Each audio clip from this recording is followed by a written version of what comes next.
자, 이번 시간에 이제 결격 사유를 보도록 할 겁니다. 교재는 어디를 펴두시냐면 103페이지를 펴두시고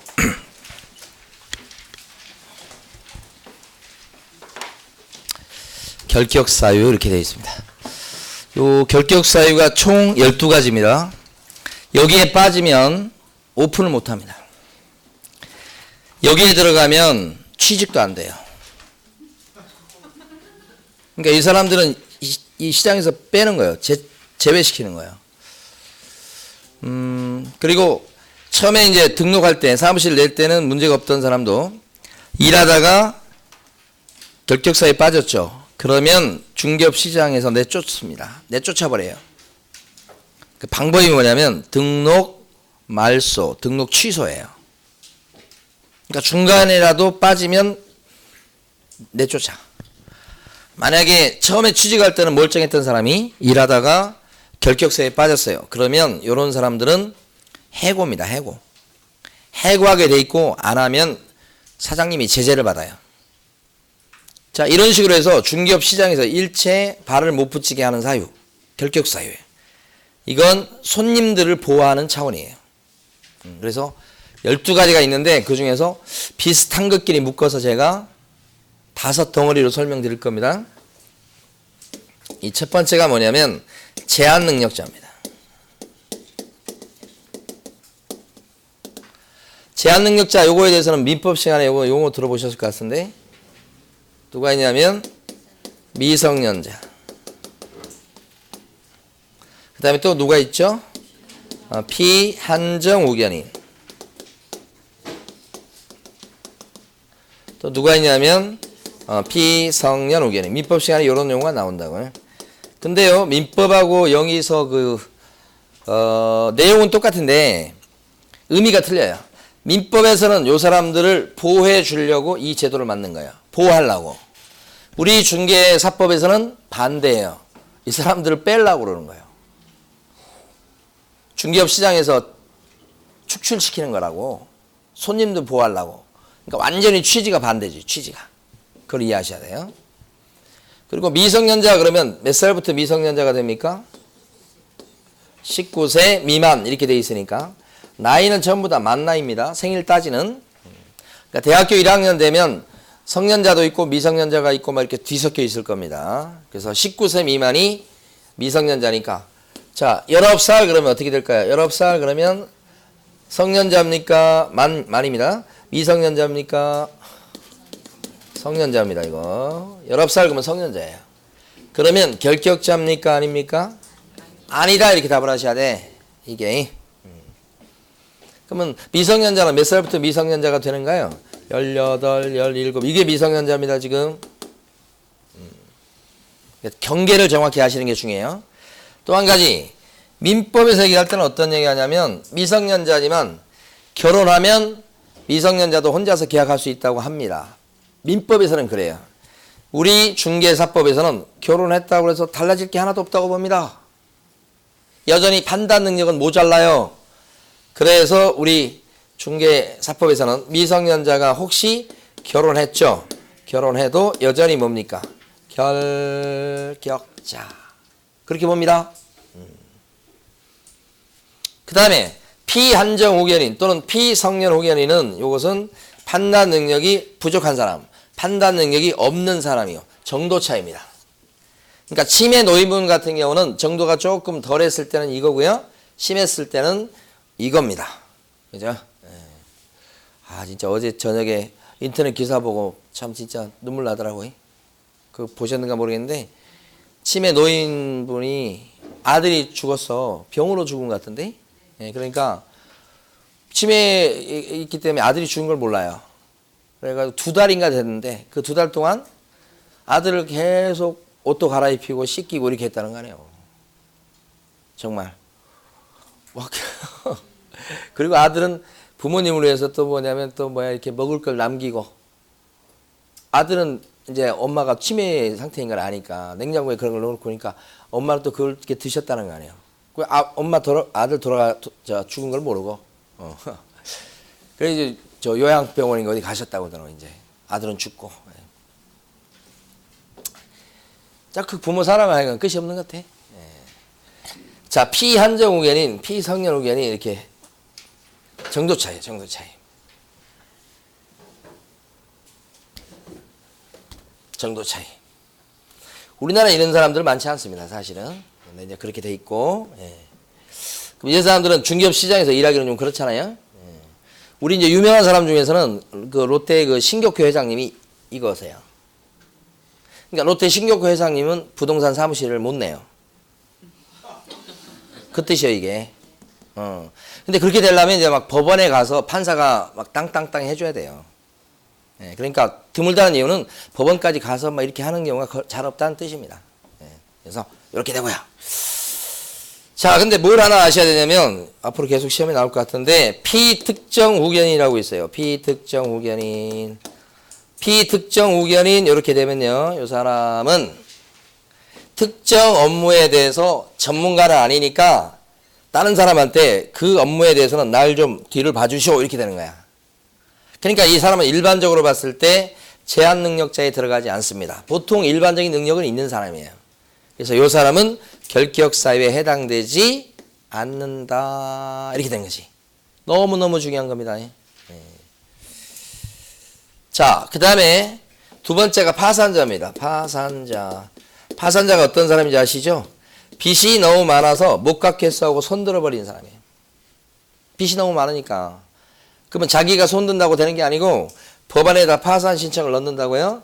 그래서 판사가 딱 보니까 아이고 이 사람 재산도 없고 벌이도 없고 빚은 너무 많고 이 사람한테 빚 갚으려 했다거나 이 사람 자살하겠다 싶으면 파산 선고를 때려줍니다. 이것도 판사입니다. 판사. 그때부터 어떻게 됩니까? 파산자. 파산자가 되면 좋은 게 아닙니다. 파산 선고를 받은 그 날만 기분이 좋습니다. 왜요? 빚을 안 갚아도 되니까 이제. 근데 그거 말고 그 다음 날부터는 우울한 나날이 시작되는 겁니다. 할 수 있는 그 경제활동이 거의 없어요. 우리가 보고 있는 파산자가 결격자입니다. 그래서 부동산 시장에서 일을 못해요. 그 얘기도 마이너스, 불이익에 들어갑니다. 경제활동을 거의 못합니다. 이게 파산자입니다.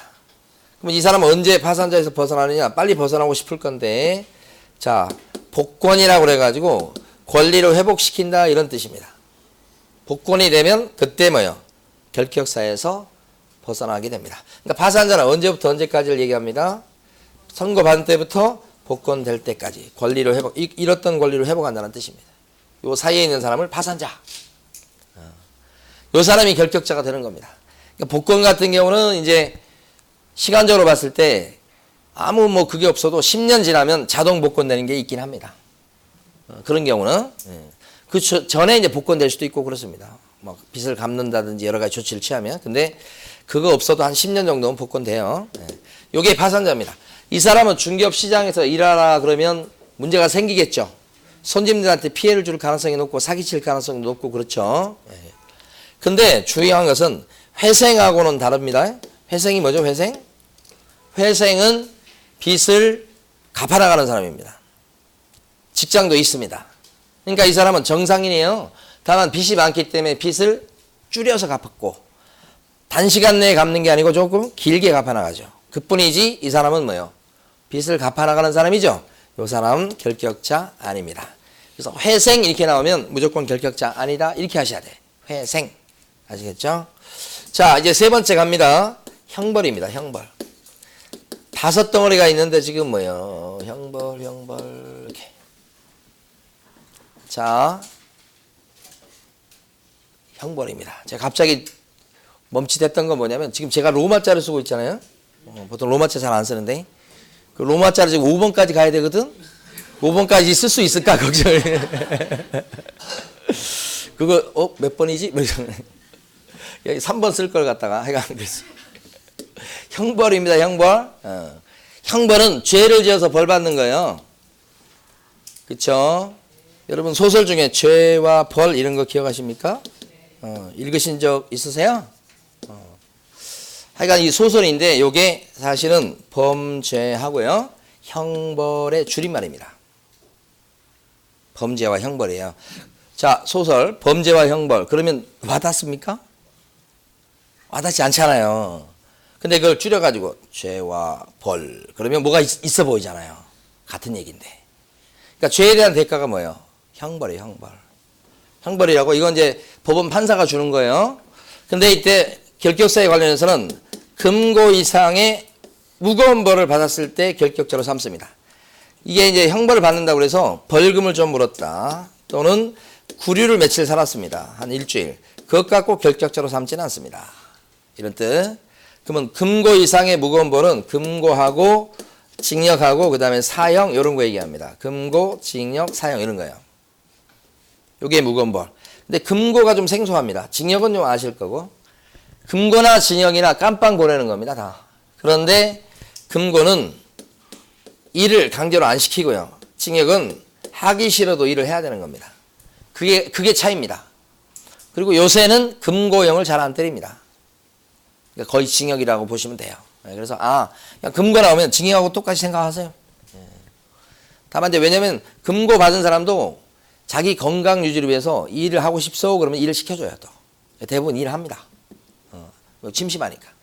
자, 그래서 거의 차이가 없어요. 그러니까 금고 이상 그러면 뭐예요? 금고, 징역, 사형. 사형은 의미 없죠. 그 다음에 형벌에 선고가 있을 때, 요게 확정되고 이거 있을 때 결격자가 됩니다. 요것도 의미 있어요. 우리가 죄를 지었을 때 벌 받을 때까지 단계를 가만히 보면 벌 받을 때까지 보통 3단계예요. 3단계. 자, 첫 번째 A가 죄를 지었죠. 그러면 죄 지은 거에 대해서 수사를 합니다. 수사는 누가 하느냐 그러면 여러분들 잘 아시는 검찰하고 경찰에서 막 수사하죠. 이렇게. 그래서 증거를 찾는 겁니다. 증거를 크게 나누면 물적 증거하고 인적 증거로 나눌 수 있어요. 뭐 당연히 뭐 이해되실 겁니다. 물적 증거 이런 거 하면 뭐요? 막 흉기라든지 이런 거 있잖아요. 아니면 CCTV 촬영된 거 이런 게 되고 인적 증거 그러면 뭐요? 그치 내가 봤는데요 그렇게 하던데요 이렇게 이런 거 그런 거 증거가 돼요. 이걸 해가지고 증거가 이제 있다 싶으면 검사가 말이에요 기소를 합니다. 공소 제기요. 수험생분들이 결격 사유를 어렵게 생각하는 이유는 이게 다 경험이 없으신 것들이에요. 저 경험이 없잖아요 전부 다. 그래서 어려운 거예요. 이걸 경험하시면 결코 어려운 게 아니에요. 어떤 그 변호사가 있는데요. 변호사가 그 얘기 하더라고요. 변호사가 있고 그 다음에 전과 12범이 있어요. 사기 전과예요. 이 전과 12범은 사기죄에 대해서 판사가 얼마를 때릴지를 다 알아요. 변호사 잘 몰라요. 변호사가 그걸 해봤으면 아는데 그걸 잘 안 해봤죠. 여기가 더 경험이 많은 거예요. 그러니까 여기는 정확히 딱 뭐라고 딱 얘기하면 딱 벌금이나 징역 딱 나오는 거 딱 정확히 얘기한다고 경험이 있어서 그런 거예요. 그러니까 이거 참 힘들어요. 이걸 좀 쉽게 이해하시려면 어떻게 해야 되는 건 아시겠죠? 자, 용어가 기소라는 거 들어보셨을까요? 이건 재판으로 넘긴다 이런 거 재판으로 넘겨요 이렇게 기소해요. 그럼 판사 앞으로 끌고 가는 거예요. 판사한테 보여보는 거예요. 증거가 이게 믿을 수 있는지. 그러니까 판사의 판단을 받아보죠. 검사가 기소했다고 해서 죄인이 되는 거 아닙니다. 죄가 있는 것도 확정된 것도 아니고요. 네? 판사가 죄를 인정해야 됩니다. 그럼 판사가 딱 봐서 증거 믿을 수 있겠다 싶으면 그때 벌 주지요. 그것을 형벌의 선고라고 합니다. 선고란 단어가 그렇게 중요합니다. 판사만 선고합니다. 검사 못하고. 이게 확정되면 1심, 2심을 통해서 확정되면 그때부터 죄인이 되는 겁니다. 죄인 이렇게. 그때부터 죄인이에요. 그러면 이 사람은 결격자로 삼아도 할 말이 없습니다요. 그리고 죄인으로 확정됐기 때문에 이제 깜빵 가야 됩니다. 집행 단계로 넘어갑니다. 보통 집행은 금고 이상의 저런 형은 교도소에서 집행한다 이렇게 됩니다. 교도소. 그래서 죄를 지었을 때 벌 받을 때까지 단계가 수사, 재판, 집행인데 우리가 알아야 될 것은 수사를 받고 있거나 또는 재판을 받고 있을 이 단계에서는 아직은 법적으로 죄인은 아닙니다. 근데 우리는 죄인이라고 벌써 생각하지만 크게 고칠 문제입니다. 이게 죄인이 아니에요. 그리고 우리는 이제 언론에서 보도할 때도 보면 막 수사 단계에서 보도를 제일 많이 하고요. 재판은 흐지부지 하고 하고요. 나중에 결과 나오죠. 보도도 안 합니다. 그러니까 이게 문제가 생기는 거죠. 외국은 반대로 합니다. 수사단계에서 보도를 못하게 합니다. 거의. 얘기도 안 하고요. 그리고 여기서 이제 재판 과정에서는 이렇다 저렇다 얘기를 좀 보도가 이루어지고 이게 나면 보도를 크게 합니다. 우리는 정반대입니다. 문제 있지 않습니까? 그럼 이게 결격자다 그러면 결격자 아니야 이게.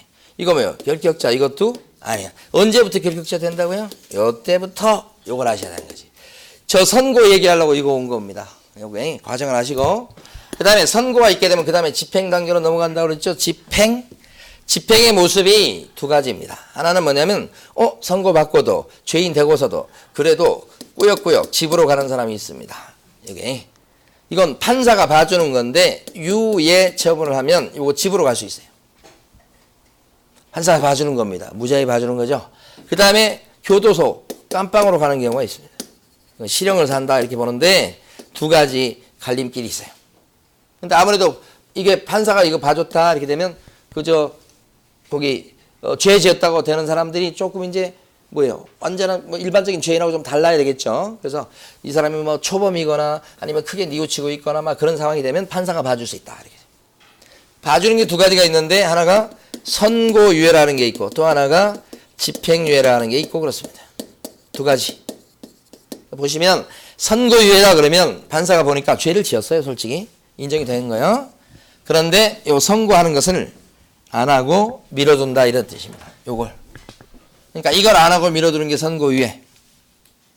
그러면 선고가 있었던 겁니까? 없었던 겁니까? 없었던 거예요. 선고를 미뤄놨다니까 안 하고. 그죠? 그럼 선고가 없었기 때문에 죄인이 아닌 거예요. 예를 들어서 징역 6월 그러면 이겁니다. 이거. 근데 판사가 끝에 선고유예 처한다. 그러면 선고를 밀어놓게. 그 밀어놓은 기간은 법에 따라서 무조건 2년입니다. 그럼 2년 동안 내가 이거 선고 안 때리고 내가 기다려 볼 테니까 그동안에 새 사람 돼봐 이런 뜻이에요. 그럼 2년 동안 잘 지내면 어떻게 됩니까? 진짜 선고 안 하고 끝납니다. 그러면 이 사람은 죄를 지었지만 어떻게 돼요? 죄인이 아닌 상태로 끝나버립니다. 대단히 많이 봐주는 거죠. 그리고 선고유예가 된 상태에서도 죄인은 아닙니다. 그래서 선고유예 받았다는 얘기가 나오면 그때는 100%이 사람은 결격자가 아닌 겁니다. 선고유예입니다 하면 선고가 미뤄졌기 때문에 아직 정식으로 선고가 없는 겁니다. 죄인 아니죠? 결격자 아닙니다. 이렇게 판단하셔야 되는 거지. 반면에 집행유예는 뭐냐? 집행유예는 자 판사가 얘기할 때 징역 1년에 집행유예 줄여서 집유라고 할게요. 집행유예 2년입니다. 그러면 징역 1년을 요것은 선고를 했다는 겁니다. 이건 선고 안 한 거고. 그리고 대신 집행만 2년 동안 미뤄둘게. 집행유예는 유예가 되는 기간은 판사가 그때그때 정합니다. 3년 할 수도 있습니다. 3년. 길게 5년까지 가능합니다. 그러면 이게 무슨 얘기냐면 징역 1년을 때리고 깜빵 가는 것만 요걸 밀어놓은 겁니다. 이걸 하고 이걸 밀어놓은 거죠. 그러니까 밑에 있는 집행유예가 조금 더 무거운 겁니다. 선고유예보다는. 근데 이 사람은 깜빵 가는 게 미뤄졌어요. 요 기간 동안 잘 지내고 죄를 안 짓고 잘 넘어가면 어떤 일이 벌어집니까? 진짜 깜빵 안 가고 끝납니다. 그렇지만 선고받은 요 사실은 변함이 없어요. 그러니까 요 집행유예 받은 요 사람 같은 경우는 나중에 잘 되면 깜빵 안 갈 수 있다 그런 거지 죄인은 죄인이죠. 그러니까 이 사람은 결격자로 삼아도 할 말이 없는 겁니다. 이 사람이 얼마 동안 결격자가 되는 거냐 이 말이죠.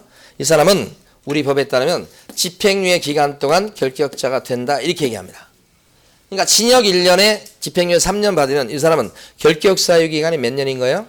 3년이다. 더 하시면 안 돼요. 집행유예 기간 동안만 결격자입니다. 이렇게 되고 시험에서는 이 집행유예가 매년 나온다고 생각하시면 돼.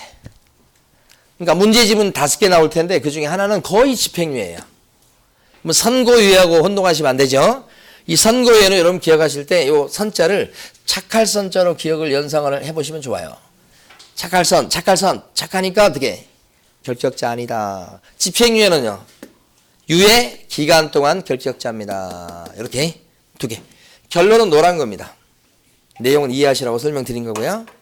그 다음에 또 집행을 받는 모습 중에 실형 받는 경우도 2가지로 나눌 수 있습니다. 보시면 이런 거요. 처음에요. 징역 7년을 선고받았습니다. 선고 7년 깜빵 생활한다고요. 옥살이 합니다. 7년.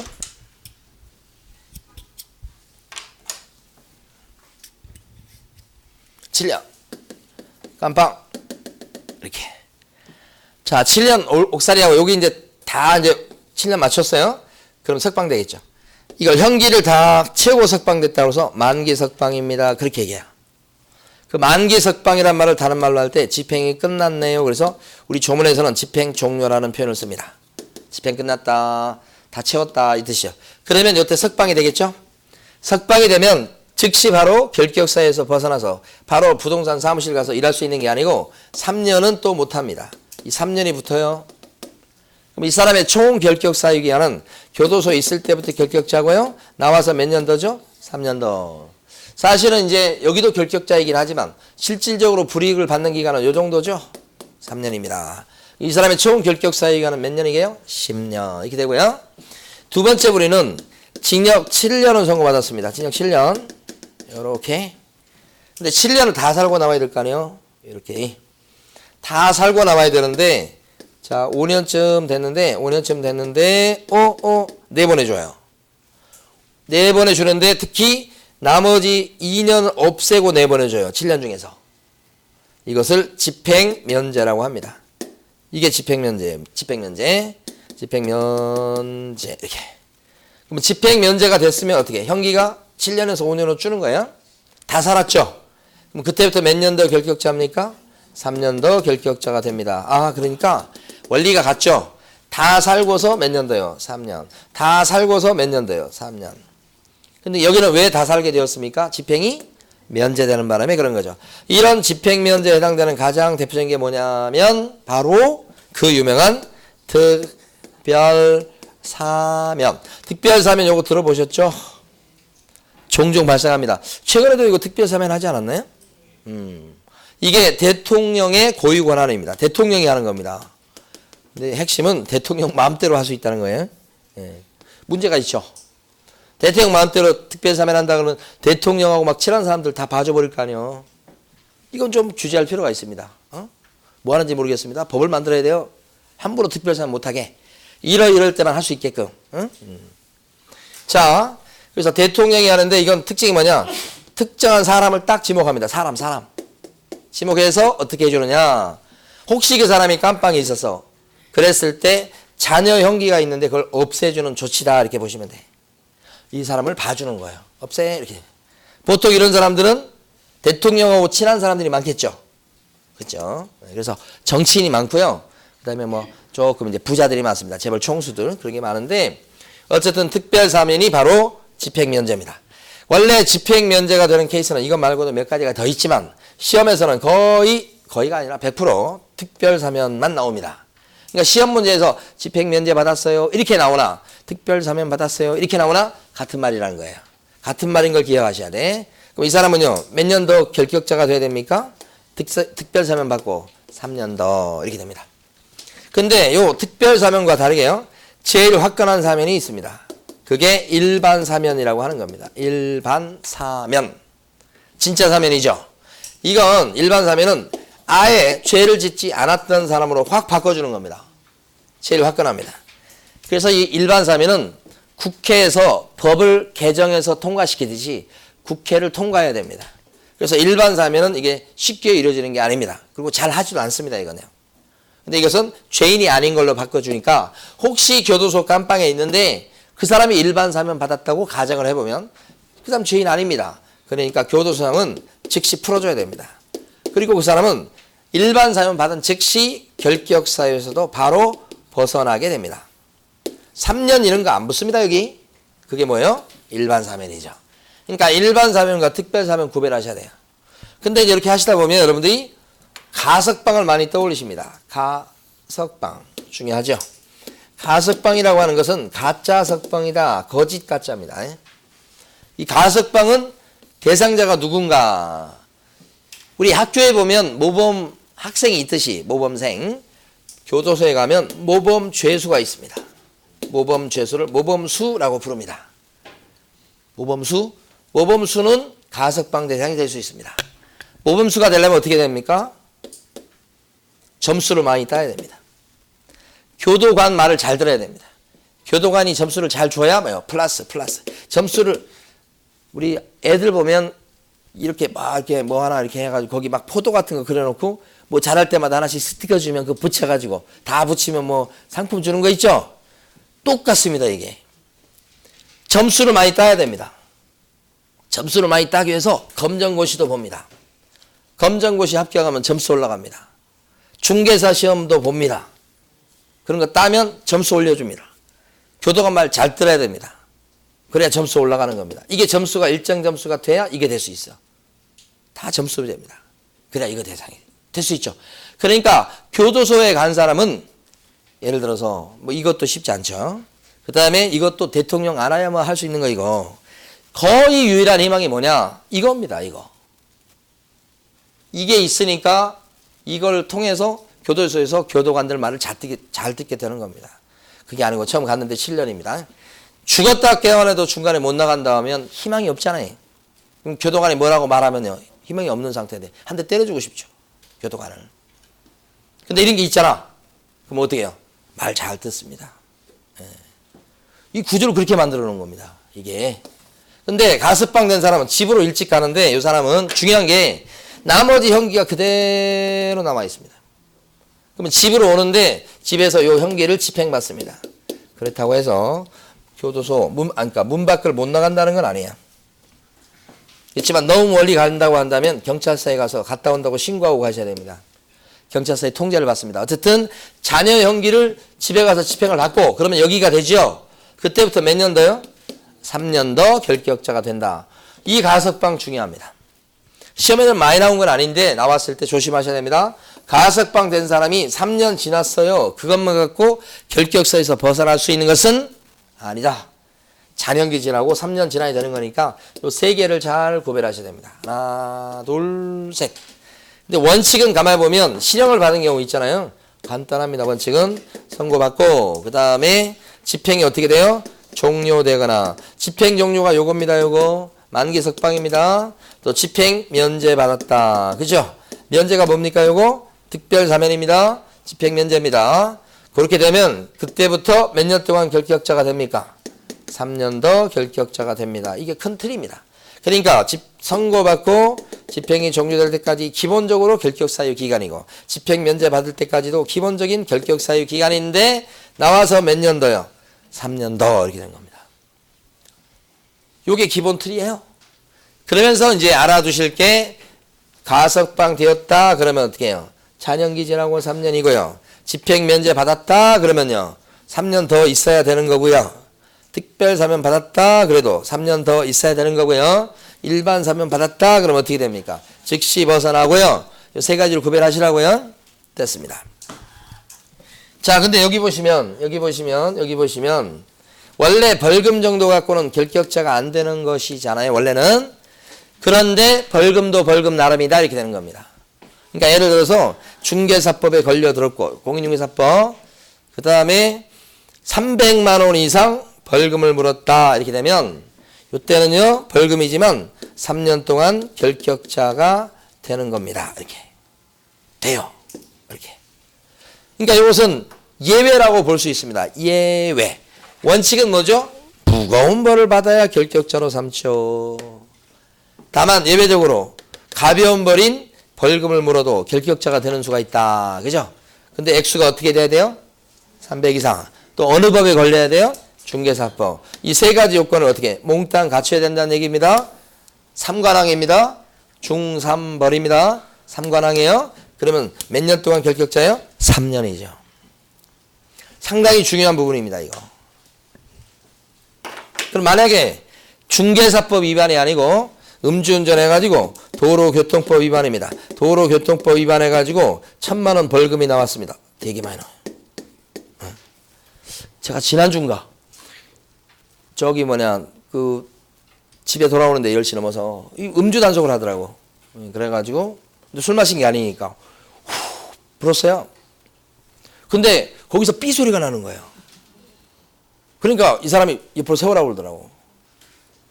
그래서 삐 소리가 날 이유가 없는데 그래서 뭐 먹었냐고 물어보더라고. 그래서 아니 지금 빵밖에 먹은 게 없는데 옆에 빵 먹고 있는 그 빵이 이제 그 저기 뭐 누가 준 빵인데 뭐 좀 이렇게 그 빵에 뭐 발효유 같은 게 들어가는 모양이에요. 발효 뭐 그런 게 들어가는 모양이죠.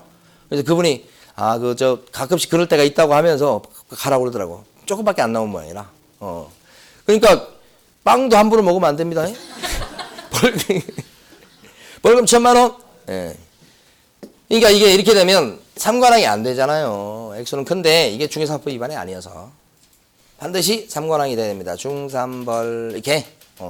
자, 중개사법 위반인데 200만 원 벌금이네요. 그러면 어떻습니까? 삼관왕 안 되죠. 2관왕밖에 안 되죠. 액수가 딸리죠. 300만 원부터 결격자가 되는 거니까. 결격자가 안 된다. 이것도 안 된다. 알아두시고. 자, 이 공간이 남았네요. 생각보다 칠판이 크네요. 자, 네 번째 갑니다. 네 번째가 여기까지는 썼습니다. 이 뭐예요? 행정처분이다. 여기 나와 있는 형벌은 법원이 때리는 거예요. 법원이. 여기는 관청이 때리는 거예요. 행정관청. 우리 은평구청, 서울시청 이런데 서울시장이지 정확히는. 관청이 때리는 게 뭐예요? 행정처분. 보니까 자, 첫 번째 자격 취소 이런 게 있다고. 자격 취소. 자격 박탈이죠. 자, 두 번째 자격 정지 이런 게 있다고. 자, 세 번째 등록 취소 이런 게 있다고요. 네 번째 업무 정지 이런 게 있다고. 이렇게. 자, 그러면 요게 자격 취소 누가 당하느냐? 요것은 증을 갖고 있는 공인중개사가 대상자가 되는 거고요. 자격 정지는 누가 대상이 되느냐? 소공이 대상이 되는 거예요. 소공이. 그죠? 그 다음에 등록 취소는요. 부동산 사장님이 대상이 되는 거예요. 그죠? 그 다음에 업무 정지는요. 역시 부동산 사장님이 대상이 되는 겁니다. 이렇게. 자, 이거 하기 전에 여러분들 교재 한번 밑줄 먼저 그어보고 갈게요. 자, 103페이지 보십니다. 103페이지 보시면 처음에 나와 있는 게 밑에 제일 밑에 가면 제한 능력자라고 가로 1번에 나와 있죠. 자, 제한 능력자다 그러면 대표적인 사람이 동그라미 1번 미성년자 나왔습니다. 첫 줄에 보시면 끝부분에 자, 19세에 달하지 않는 자가 미성년자다 이렇게 돼 있죠. 첫째 줄 끝부분에요. 19세 미만을 의미합니다요. 그럼 정확히 얘기하면 19살은요. 만 19세는 결격자인가요? 아닌가요? 아니다라고 옆에다 크게 써두세요. 크게. 요걸 써두시라고 옆에다가 19세 성년자다. 결격자 아니다. 이렇게 써두시라고요. 그 다음에 동그라미 니은번 갑니다. 밑에. 동그라미 니은번 가시면 미성년자는 예외 없이 결격자입니다. 밑줄 그으시고요. 따라서 미성년자가 혼인을 했거나 또는 끝줄 부모의 동의를 얻었다고 하더라도 여전히 뭐라고요? 결격자입니다. 라고 하는 것이 제일 끝에 두 줄입니다. 밑줄 그으시고 넘어가셔서 다음 페이지 가시면 동그라미 2번에 피성년 후견인 이렇게 나오면 이 사람은 결격자 맞죠? 피성년 후견인 판사가 요거 판단력이 좀 부족하다고 없다고 보여주는 사람이요. 없다고 인정해 준 사람이요. 그 사람이 누구요? 피성년 후견인. 동그라미 3번에 보시면 피한정 후견인 나왔죠? 피한정 후견인도 결격자 맞습니까? 맞습니다. 그런데 왼쪽에 조금 왼쪽 요 칸에 보시면 주의해서 조그만 것이 써져 있는 거 보이시죠? 네, 거기서 두 번째 주의 보시고 별표하십니다. 두 번째 주의에 보면 피특정 후견인은 제한 능력자가 아니니까 해당되지 않으므로 결격사에 해당되지 않는다. 별표하셔야 됩니다. 계속 나올 겁니다. 앞으로 가로 2번에 보면 파산자 나와 있죠. 파산자. 그렇죠? 파산 선고받고 복권이 안 된 사람 얘기하는데 이 사람은 결격자겠지만 옆에 크게 써두실 게 있습니다. 회생입니다. 회생 얘기만 나와도 결격자가 아닙니다. 회생 결격자가 아니고 그죠? 자, 그 다음에요. 오른쪽에 가시면 가로 3번에 집행유예 나옵니다. 집행유예 받은 사람은 결격자입니다. 오른쪽 페이지 제일 위에 집행유예 딱 밑줄 그으시면 되고 얼마 동안 결격자입니까? 유예 기간 동안. 자, 근데 옆에 크게 써두셔야 됩니다. 선고유예 받은 사람은 결격자인가요? 선고유예는 결격자 아니다. 이렇게 쓰시라고. 크게 쓰셔야 돼. 크게. 크게 쓸수록 합격하는 거예요. 선고유예 그래놓고 결 X 이렇게. 자, 밑에 가로 4번 갑니다. 금고 이상의 실형을 선고받고 집행이 어떻게 됐다고요? 가로 4번 제목 두 줄 밑줄 그을 겁니다. 지금 금고 이상의 실형을 선고받고 그 집행이 어떻게 되거나 종료되거나 둘째 줄 집행이 어떻게 됐다고요? 면제된 날부터 몇 년이 경과되지 아니한 자가 결격자다? 3년. 그죠? 3년이 경과되지 않은 사람이 결격자. 이렇게. 여기서 집행이 면제된 날부터 이렇게 되는데 집행이 면제된 날 그 밑에다 써주셔야 돼요. 바로 특별사면 특별사면과 집행면제가 무슨 말이에요? 같은 말이라는 걸 꼭 알아두셔야 됩니다. 시험 문제는 집행면제 이렇게 나올 때가 있고 특별사면 나올 때가 있다고 그랬죠? 그거 넘기시면 제일 위에요. 106페이지 제일 위에 가시면 첫째 줄부터 둘째 줄까지 밑줄입니다. 그러므로 금고 이상의 실형을 선고받고 가석방된 경우에는 잔영기 지나고 또 3년이 지나야지만 결격사유에서 벗어나게 된다는 뜻입니다. 그래서 잔영기 플러스 3년이 결격사유 기간이 된다는 표현 두 개 별표해 두시고 자, 그 다음에 제일 밑에 가면 박스 있죠. 박스 보니까 박스에 특별사면이 있고 밑에가 일반사면이 있죠. 특별사면칸의 제일 끄트머리 줄에 끄트머리 칸에 가면 3년이 경과돼야 미결격사유 이렇게 돼 있죠. 결격사유에서 벗어난다는 뜻이에요. 일반사면은 그 끄트머리에 뭐라고 돼 있어요? 즉시 벗어난다고 돼 있죠. 즉시 끄트머리 칸만 필요합니다. 네, 됐습니다. 자, 지금부터 이제 행정처분 봐요. 아까 네 번째 겁니다. 자, 행정처분 아까 했던 거요. 보면 행정처분을 보니까 첫 번째 자격 취소를 당하면 칠판 보셔야 됩니다. 자, 그 다음에 자격 정지를 당한 사람 또 쓰고 있네요. 그 다음에 세 번째는요. 등록 취소 당한 양반. 자, 네 번째는 부동산 사장님 중에서 업무 정지를 당한 사람이 결격자가 됩니다. 이런 얘기 하는 거예요. 요 두 개는 부동산 사장님 얘기고요. 밑에 두 개는 사장님. 여기는 공인인증서 얘기고요. 여기는 밑에 있는 직원 소공 얘기입니다. 자, 그러면 행정처분을 받게 되면 결격자가 되는데 간단한 것이 취소받으면 취소받은 날부터 3년 동안 결격자가 됩니다. 여기도 마찬가지 취소받았죠? 3년 동안 결격자가 됩니다. 이렇게 되고요. 정지받았죠? 정지 기간 동안 결격자입니다. 정지 기간 동안 결격자입니다. 요 사람들이 그렇다는 얘기입니다. 됐어요? 그럼 만약에 소속 공인인증서가 자격 정지 3개월 받으면 소공은 3개월 동안 일을 못한다는 얘기입니다. 소공은 일 못하고 가만히 있어야 돼요. 만약에 개업 공인인증서가 업무 정지 6개월 당했죠? 정지 기간은 길면 6개월까지 가능합니다. 그럼 6개월 동안 문 닫아놔야 됩니다. 일 못해요. 그런 얘기 하는 겁니다. 그러니까 원칙적인 얘기를 말씀드리면 너무 쉬워요. 여기에 이제 두 가지 예외가 있습니다. 그거 보려고 하는 겁니다. 자, 보세요. 자, 원래 등록 잘리면 3년 동안 결격자가 됩니다. 이게 원칙이라고, 원칙. 자, 그런데 예외가 있다. 자, 지금부터 볼 건데, 원래 등록이 잘리려면 그냥 잘리는 게 아니고, 법에서 요럴 때는 등록 취소한다고 적어놔야 됩니다. 법의장은 사유에 들어가야 돼. 그래서 구청에서 구체적으로 등록 취소 처분을 내려야 그때부터 3년 동안 결격자가 되는 것입니다. 이렇게. 등록 취소 사유가 법에 되게 많습니다. 되게 많아요. 여기 해당돼서 등록이 잘리면 3년 결격 사유 기간이 붙어요. 원래. 그런데 그 많은 등록 취소 사유 중에서 요거 이 세 개만큼은 등록 취소가 되더라도 3년이 안 붙여져요. 그래서 예외라고 하는 겁니다. 그래서 중요합니다. 그 세 가지가 뭐냐? 부동산 사장님이 돌아가시거나 법인이 해산하게 되었을 때 얘기합니다. 아니면 등록 기준 미달이라고 하는 게 있습니다. 등록 기준 미달. 이랬을 때도 등록 취소가 되더라도 3년이 안 붙습니다. 자, 세 번째 결격 사유입니다.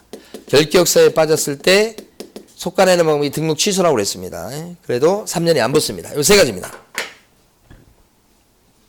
하나씩 봅니다. 하나씩. 다 시험에 나왔던 것들입니다. 먼저요. A라는 부동산 사장님이 계셔요. 등록했습니다. 근데 돌아가셨어요. 돌아가시면 사망하는 순간에 그 등록된 계공의 등록은 자동적으로 효력이 소멸됩니다. 그렇지만 관청에 가면 등록 대장은 여전히 남아있거든요. 관청에 대장은 있어요. 대장은. 법적으로 봤을 때 그건 효력이 없다고 보는 거지만 대장은 있으니까 그 대장을 말소해야 되겠죠. 그래서 법은 돌아가시면 돌아가신 사장님의 등록 대장을 없앤다고 해요. 그게 등록 취소라고. 반드시 등록 대장을 없애게 돼 있어요. 근데 사망한 사실을 갖다 즉각 아는 건 아니기 때문에 좀 시간차가 날 수 있어요. 뭐 등록 취소가 되면 원래 등록 취소가 되면 몇 년 동안 결격자가 될 건데요. 원래 등록 취소 원칙이 몇 년 동안 결격자다. 3년 동안 결격자가 될 겁니다. 자, 그런데 이거 3년 동안 결격자로 삼아야 됩니까? 돌아가신 분이잖아요, 지금. 돌아가신 분한테 등록 잘리셨으니까 돌아가셨든 말든 3년 동안 결격자입니다. 이거 뭐요? 이게 어디에서 이게 이 정신없는 짓이요, 이거. 당연히 안 붙어요. 그런데 법인의 사망에 해당하는 게 해산이에요. 해산. 이게 좀 까다로울 수 있어. 법인의 사망을 뭐라고 부른다고요? 해산. 그래서 이때도 등록 취소만 하고 따로 3년을 붙이지 않는다. 그나마 이게 좀 이해하기 쉬워요. 자, 두 번째 거요. 두 번째 기준 미달인데 등록 기준 하면 떠오르는 게 뭐 있으십니까? 등록 기준 하면 떠오르는 거. 자, 실, 사. 그죠? 그 중에 대표적인 게 사무실입니다. 처음에 사무실을 오픈해서 등록하려고 했을 때 사무실을 갖추어야만 등록을 받아주겠죠. 근데 이 사무실은 등록할 때 그 처음에만 있으면 되고 나중에 없으면 괜찮습니까? 아니요. 이 사무실은 등록하고 그 이후에 영업하는 내내 유지시켜야 되죠. 자, 점포계약을 2년 했습니다. 그러면 2년 내내 이걸 유지를 시켜야 된다고요. 그런데 A라는 사람이 2년 계약기간이 만료되니까 이거 없애버리고 월세가 150이야. 그러니까 집에 들어앉아서 집에서 인터넷을 통해서 한다더라 이러는 거죠. 괜히 그냥 뭐 사무실 월세 내가면서 앉아있을 필요가 없더라. 인터넷 통해서 훨씬 좀 뭐 잘할 수 있더라 이렇게 보는 거예요. 그래서 집에 들어앉아서 하고 있어요. 그럼 관청 공무원이 이거 없애고 집에 들어앉아서 하고 있는 것을 알 수 있을까요? 몰라요? 알 수 있죠. 누가 가르쳐줘요?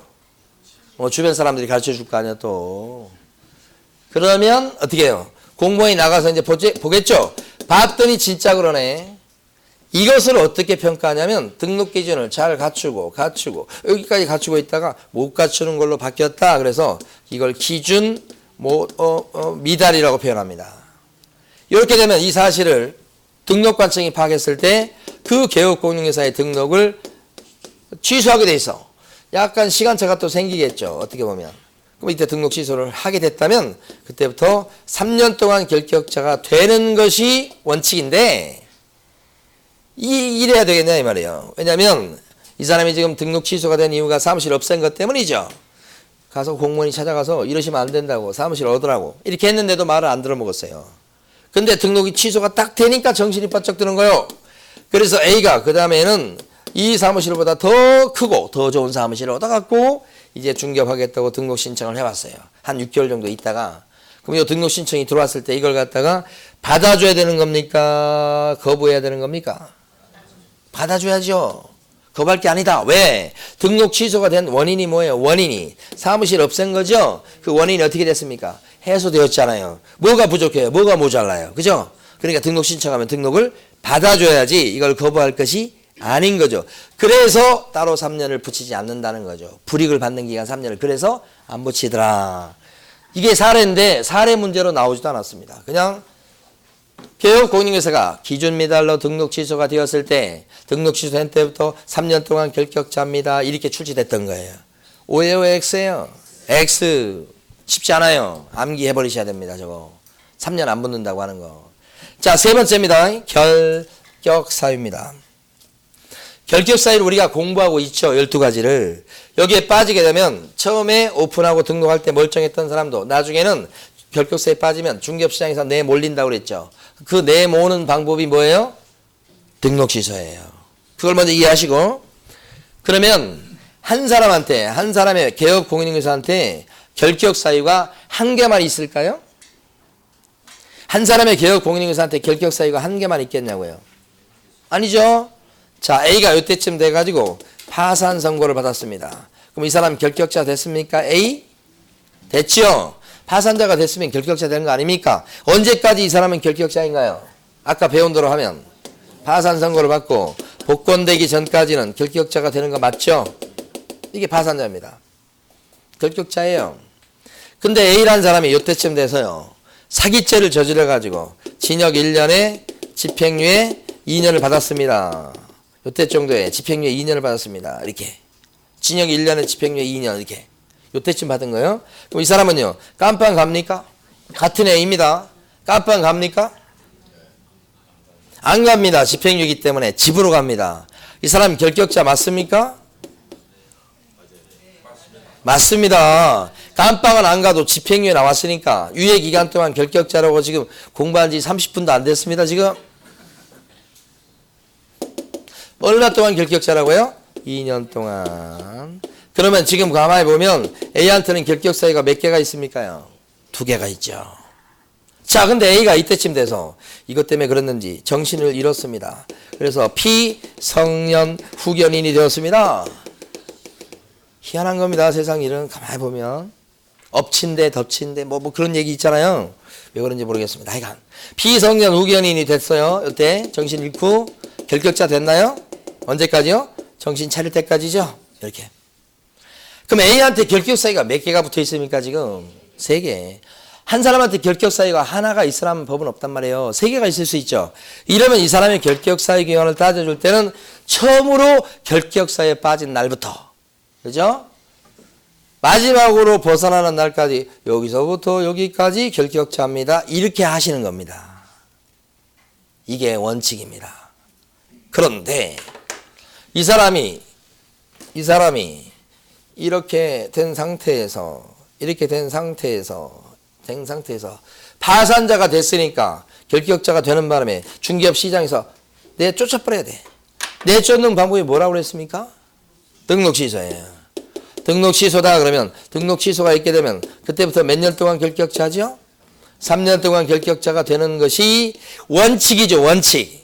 등록 취소도 분명히 엄연히 결격 사유 중에 하나 아닙니까? 그러면 3년 동안 결격자가 될 거죠. 그러면 아까 방금 전에 말씀드렸던 내용대로 하면 이게 A가 등록 취소 당한 거니까 여기서부터 여기까지 결격자입니다. 이렇게 해야 되냐 이 말이죠. 여기서부터 여기까지 결격자가 돼야 되냐 이렇게 하는 것이 맞냐 이 말이죠. 따져보면 왜 등록이 잘렸습니까? 이 사람이.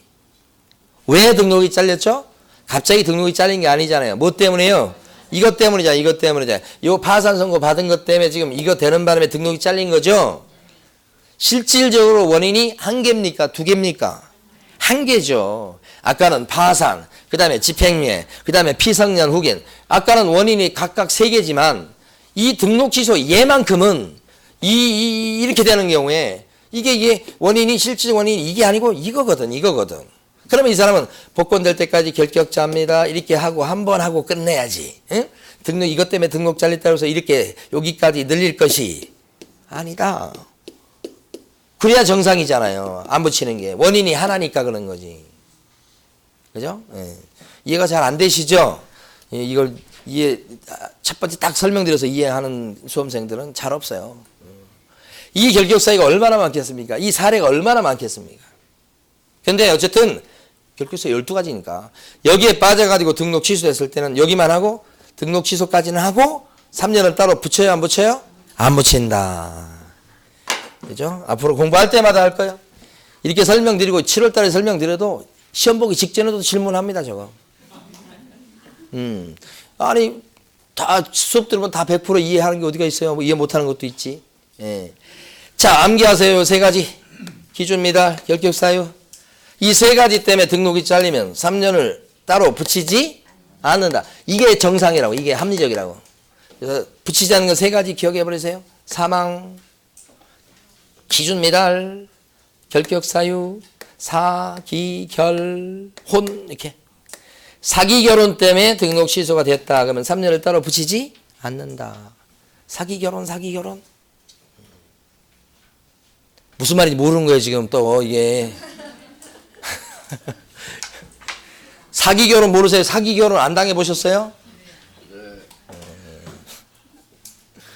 저희 집사람 맨날 사기결혼이라고 얘기하는데, 사망해상, 기준미달, 결격사유, 이 세 가지 때문에 등록 취소가 됐을 때는 3년이 안 붙은다고 해? 이 호는 뭐예요, 그러면? 이거 꼭 수업 끝나면 실시간에 와서 다른 건 다 알겠는데 이게 혼이 뭐냐고 물어보는 그런 일이 벌어져요. 아무것도 아니에요, 그냥 혼. 그냥 끝에 붙여놓은 거지. 자, 이제 이해되시는 분이 계신 것 같아요. 자, 이렇게 하고요. 또 예외가 있습니다. 예? 두 번째 예외, 요거 봅니다, 요거. 여기 보면, 자, 공인중개사인 개업공인중개사가 있습니다. A가 있어요. 업무정지를 4개월 당했어요. 뭐 4개월 동안, 정지기간 동안 개공이 결격자가 되는 거 맞죠? 맞죠? 영업정지 4개월 당했으면 4개월 동안 일하면 안 되지. 문 닫아놔야지. 그러면 그게 그 업소에 B라는 소공이 있다. 아니면 중개보조원이 있다. 그러면 이 소공이나 중개보조원도 같이 4개월 동안 결격자가 되는 거 맞습니까? 여기는 결격자가 됐을 때 밑에 있는 종업원까지도 결격자 되냐고요. 여기는 안 되죠. 밑에 종업원은 그런 불이익을 당하지 않습니다. 사장님만 당하는 거예요. 이거 그냥 써놓은 게 아니잖아요. 그리고 여러분들이 이게 이해가 안 되시면 자기가 요 위치가 돼보면 알아요. 뭐든지 입장을 바꿔놓고 생각하면 금방 이해가 되는 거예요. 여러분 이렇게 되면 너 4개월 동안 같이 결격자야 그러면 납득하시겠어요? 내가 뭘 잘못했다고. 나는 시킨 대로 한 죄밖에 없는데 이렇게 될 거 아니야. 아니요 이건. 자, 그런데 이런 사람이 있을 거예요. 법인이 있다고, 법인. 자, 법인일 때 잘 보셔야 돼. 법인은 개업공인중개사가 있습니다. 지금 우리가 중개사 법령 쪽에서 제일 어려운 파트 중에 한 군데를 지나고 있는 겁니다, 지금. 법인은 개업공인중개사가 4개월의 업무정지를 당했어요, 업무정지. 그러면 이 개공인 법인은 4개월 동안 결격자 되는 거 맞죠? 법인도 개공인이야? 그러면 이때 이 법인에 B라고 하는 임원이 있습니다. 높은 임원 또는 사원이 있습니다. 높은 사원. 그죠? 이 임원 사원도 같이 4개월 동안 결격자가 됩니까? 어때요? 됩니까? 안 됩니까? 원래 임원 사원은 높은 사람이지만 개공은 아닙니다. 원래는 X가 돼야 돼요. 그러나 우리 법은 임원까지도 결격자로 삼고 있습니다. 납득이 됩니다. 왜 그렇죠? 이 법인은 껍데기입니다. 껍데기. 법인이 머리가 있습니까? 손이 있습니까? 이름뿐이죠. 누가 실질적으로 이러고 저러고 합니까? 이런 임원들이 다 하죠. 그럼 임원이 이렇게 망친 거 아닙니까? 그래놓고 임원들은 나는 법인이 아니니까 나는 딴 데 가서 사무실 차리고 잘 먹고 잘 살고 그러면 되겠습니까? 안 되잖아요. 안 되잖아요. 그래서 이렇게 한 통수로 보는 거예요. 여기가 결격자가 되면 여기도 결격자가 된다. 문제는 요 임원이 바뀐다 이겁니다. 시간이 지남에 따라서. 가만히 보면 여기 보면 요때 영업정지를 당했다고요. 4개월을 당했다고요. 근데 그 전에 요때 업무정지 받을 지시 요게 저질러진 거예요.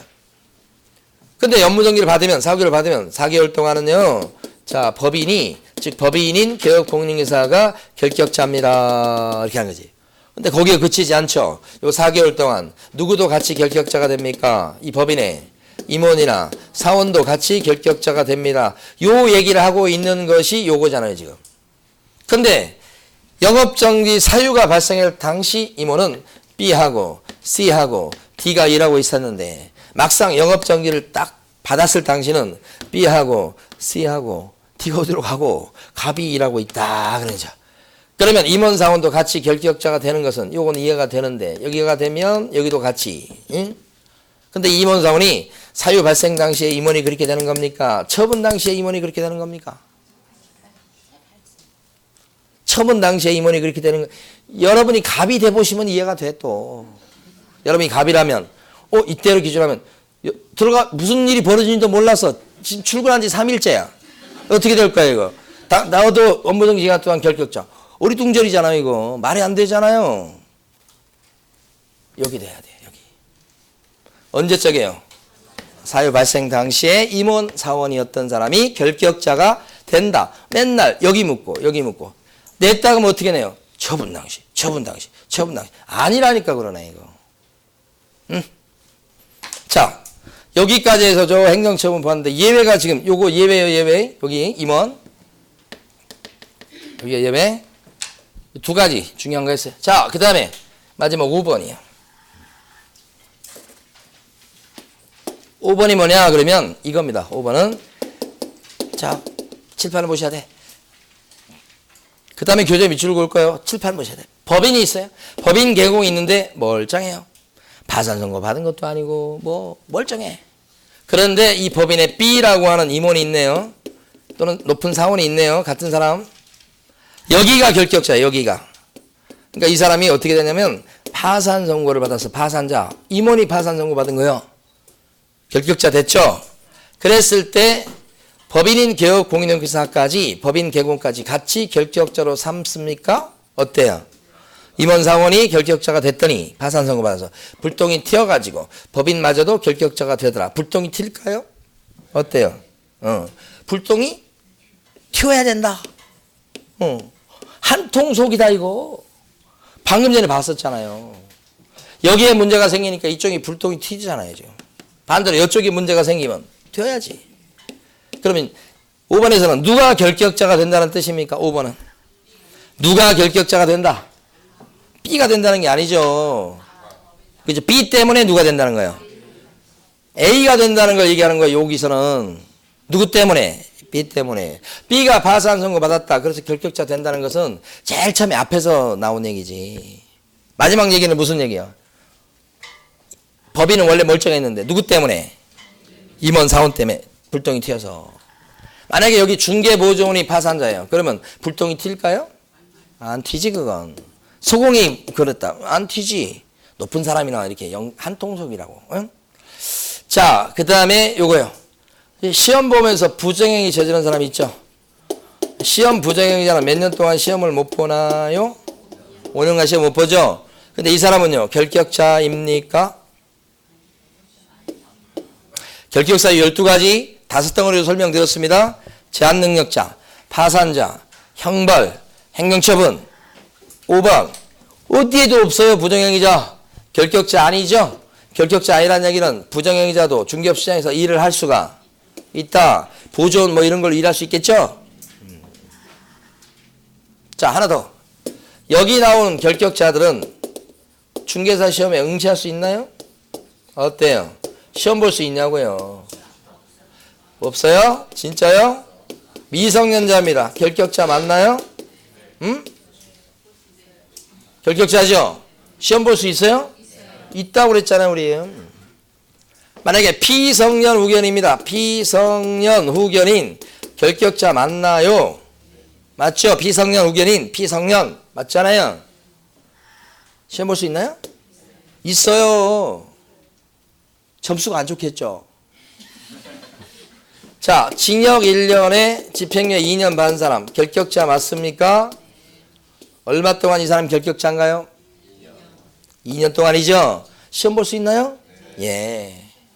학원 다닐 수 있나요? 예. 집에 있어요, 집에.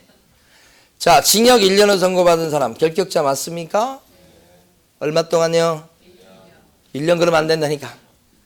1년 동안 깜빵에 가 있지만 나와서 몇 년 더? 총 4년이지. 결격자죠?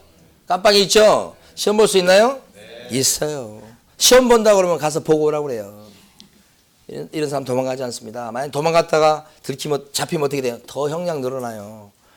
가라 그래도 안 갑니다. 살인자한테 갔다 오라고 하면 어떻게 될까요? 도망가 버리지. 사형선고 받은 사람은 죽게 아니면 살게 아니고 시험 볼 수 있습니다. 그런데 여기 결격사유에 해당되는 사람 중에서 시험을 못 보게 되는 사람이 딱 한 명 있죠. 누구의 누구?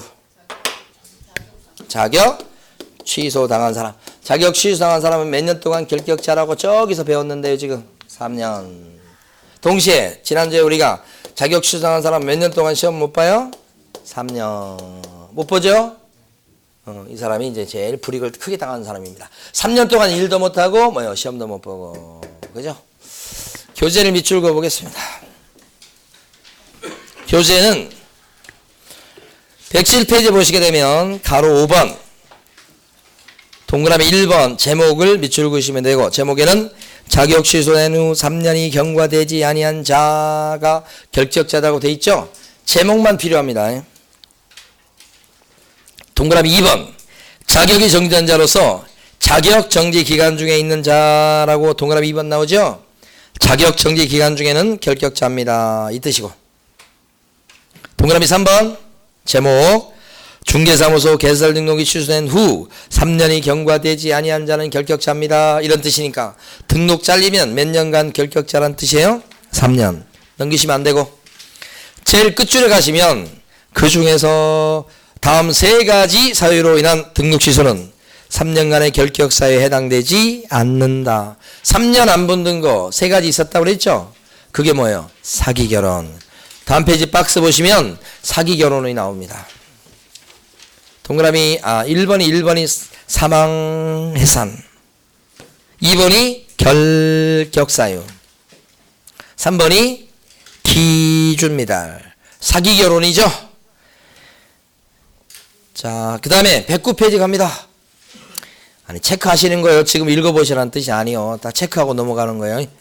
우리 이게 시간이 또 많이 걸린다고요. 109페이지 가보시면 동그라미 4번. 제목 두 줄 밑줄 긋습니다. 업무정지 처분을 받고 폐업신고를 한 자로서 업무정지 기간이 경과되지 아니한 자는 결격자입니다. 영업정지 받은 사람은 정지기간 동안 결격자예요. 그 얘기고 동그라미 5번 별표입니다. 자, 세 줄 중에요. 다 밑줄 긋고요. 업무정지 처분을 받은 법인인 기업공인중개사가 업무정지 처분, 업무정지 그 다음이 중요하죠. 사유가 발생한 날부터 사유가 발생한 당시에 임원이나 사원이었던 자가 결격자가 된다는 얘기입니다.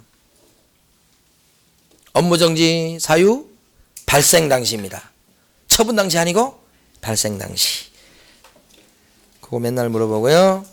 자, 마지막 110페이지 가시면 가로 6번 제목 110페이지 가로 6번요. 제목 두 줄 밑줄 긋고요. 중개사법 위반으로 300만 원 이상 벌금을 선고받았다. 중3벌. 그죠? 중3벌은 몇 년 동안 결격자? 3년. 자, 밑에 가로 7번 갑니다. 이제 가로 7번. 제목이 뭐라고 되어 있습니까? 사원 임원 중에 결격사에 해당되는 사원 임원이 있는 법인이라고 되어 있죠? 자, 7번은 칠판에서 몇 번이에요? 칠판에서 5번입니다. 5번. 결국 누가 결격자 된다는 얘기입니까? 법인이. 자, 쉬겠습니다.